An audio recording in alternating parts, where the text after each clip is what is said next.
if you look at the energy use in the Arab world, it is way higher than the world average.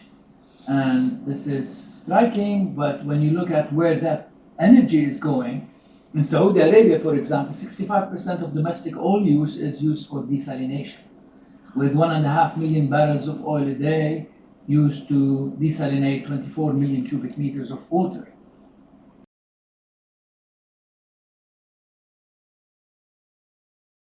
And some of the numbers that we have generated at AUB, and I'd like to share with you.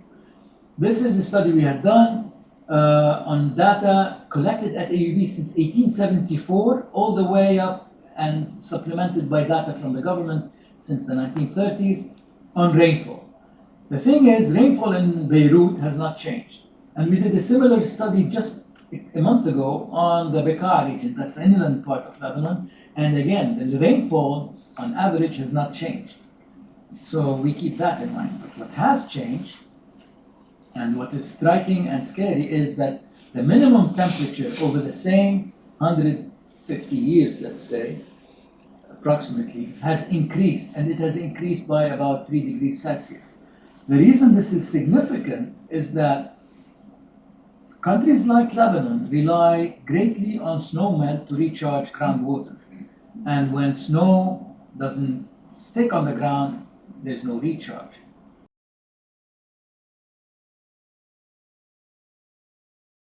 You'd think that the water productivity would be the highest, but actually, if you make a global comparison, it's the lowest in the world, in the region. Part of that is, of course, because a lot of water, as Nadim was rightly saying, goes to agriculture, which doesn't produce as much dollars per cubic meter used. But it's not the whole explanation. But you do have a variation. You have some countries with a very high water productivity in the region also. But that's like Qatar, Kuwait, Israel, UAE, the Gulf basically. But that's because they don't have so much natural resources. They produce at a high energy cost additional water that their economies are very non-agricultural focused.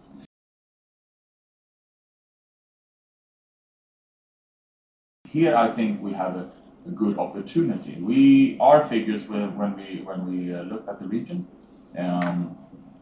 on the average, about 18% is treated of the wastewater is treated and reused in agriculture in the region, which is very low. So while 82% roughly is not recycled, that's of course alarming, but it represents an opportunity that could be utilized in order to increase the water availability in the region.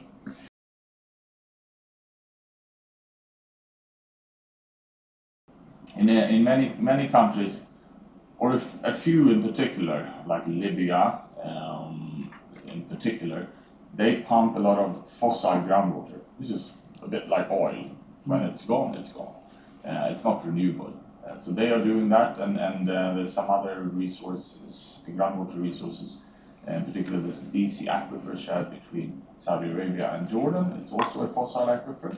When that's finished, it's finished.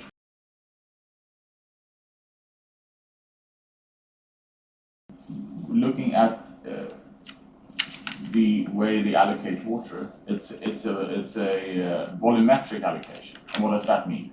It means that country X is supposed to get, say, 100 million cubic meters, as an example, and country Y 50.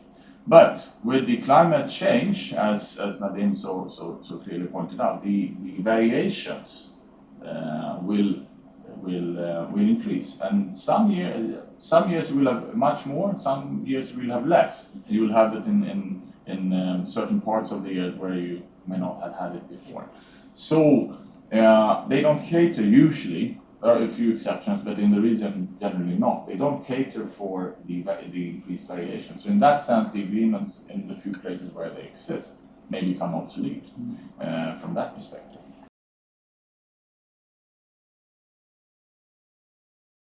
The physical nature of cities really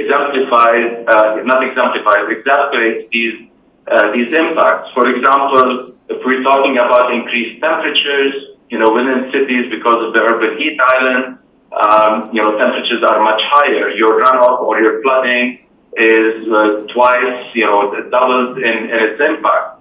And if you look at the context of the Arab world, already our temperatures are much higher than a lot of cities all across the world. So imagine if our temperatures are going 1 or 2 degrees, our cities are going to be either hotter, and much more difficult to navigate.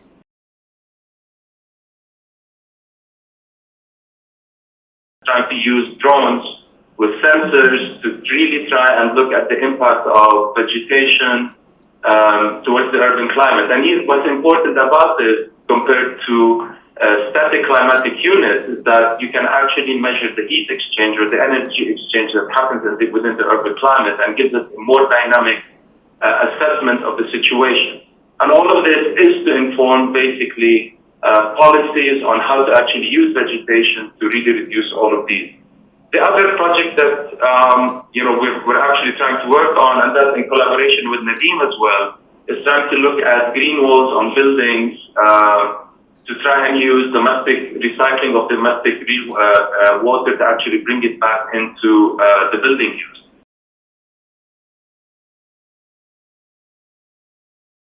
Another study is looking at the existing and cumulative building energy use in Beirut. So we have gathered from the only local agency, all the information about the energy use in buildings, so mainly related to the electricity consumption. And we have modeled the whole city of Beirut in 3D digital format. And we have identified the building typology and the year of construction of these buildings. And we're looking at, again, the association between energy consumption and electricity consumption in these buildings as related to the year of construction and as related to different times of day and different times of year. We've also looked at the subsidies to water, rather the prices for water. And really in the Middle East, North Africa region, we pay close to zero for the provision of water. It's partly cultural, religious, etc. Reasons for this, it's seen as it's a public good to have water. But that also is not very helpful if you want to get at exactly decreasing the water consumption, because this in the Gulf countries is the highest water consumption in the world. And you would think that, well, how is that even possible, given the scarcity? But it is. So there's a lot to do that you can do with economic incentives, etc. Especially in those richer countries where the money is there and the water prices are